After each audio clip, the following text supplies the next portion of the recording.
আজকে আমরা জানব গরুর মাংসের উপকারিতা সম্বন্ধে। গরুর মাংস অত্যন্ত জনপ্রিয় একটি খাবার। গরুর মাংস কেবলমাত্র সুস্বাদু একটি প্রোটিন নয়, এটি মানুষের শরীরের জন্য অত্যন্ত পুষ্টিকর একটি খাদ্য উপাদান। সঠিক পরিমাণে এবং স্বাস্থ্যকরভাবে গ্রহণ করলে এটি শরীরের নানা গুরুত্বপূর্ণ উপকারে আসে। এতে রয়েছে উচ্চমানের প্রোটিন, লোহিত রক্তকণিকা তৈরির জন্য প্রয়োজনীয় আয়রন, দেহের গঠনের সহায়ক জিঙ্ক, শক্তি যোগাতে ভিটামিন বি সহ আরও অনেক পুষ্টি উপাদান।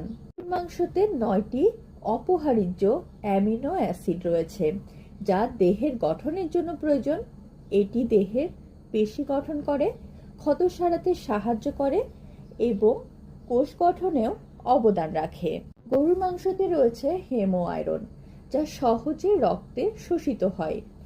এটি রক্তের হিমোগ্লোবিনের তৈরিতে সহায়তা করে, রক্ত স্বল্পতা প্রতিরোধ করতে পারে। জিঙ্ক শরীর গঠনে এবং রোগ প্রতিরোধে অনেক শক্তিশালী ভূমিকা পালন করে। গরুর মাংসতে রয়েছে প্রচুর পরিমাণ জিঙ্ক, যা ভাইরাস, ব্যাকটেরিয়া এবং ফাঙ্গাস থেকে শরীরকে রক্ষা করতে পারে। গরুর মাংসতে রয়েছে বি12 এবং বি6 ভিটামিন, স্নায়ুকে সক্রিয় রাখে, মানসিক শক্তি এবং স্মৃতিশক্তি বৃদ্ধিতে সহায়তা করে। তার সাথে ভিটামিন বি12, বি6 আমাদের ক্লান্তিও কমিয়ে আনে।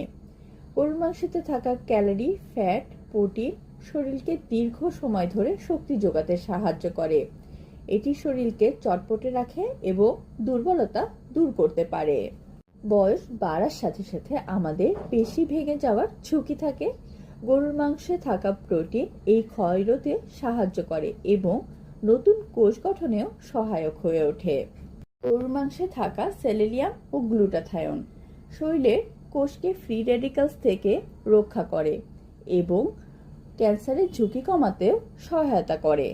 গরুর মাংসে থাকা ভিটামিন এ এবং জিঙ্ক চোখের দৃষ্টিশক্তি উন্নত করে, বিশেষ করে রাতকানা বা বয়সজনিত দুর্বলতা থেকে চোখকে রক্ষা করতে পারে। গরুর মাংসে উচ্চ মানের প্রোটিন ও আয়রনের কারণে এটি শিশুর বৃদ্ধিতে, বুদ্ধিমত্তাতে এবং রোগ প্রতিরোধে কার্যকর। শিশুর পর্যাপ্ত পরিমাণ শক্তি ও পুষ্টি যোগাতে পারে গরুর মাংস। গরুর মাংস পরিমিত পরিমাণে খাওয়া উচিত। চর্বিহীন মাংস খাওয়া উচিত, ভালোভাবে রান্না করে খাওয়া উচিত। ডায়াবেটিস এবং উচ্চ রক্তচাপ থাকলে ডক্টরের পরামর্শ অনুযায়ী গরুর মাংস গ্রহণ করা উচিত।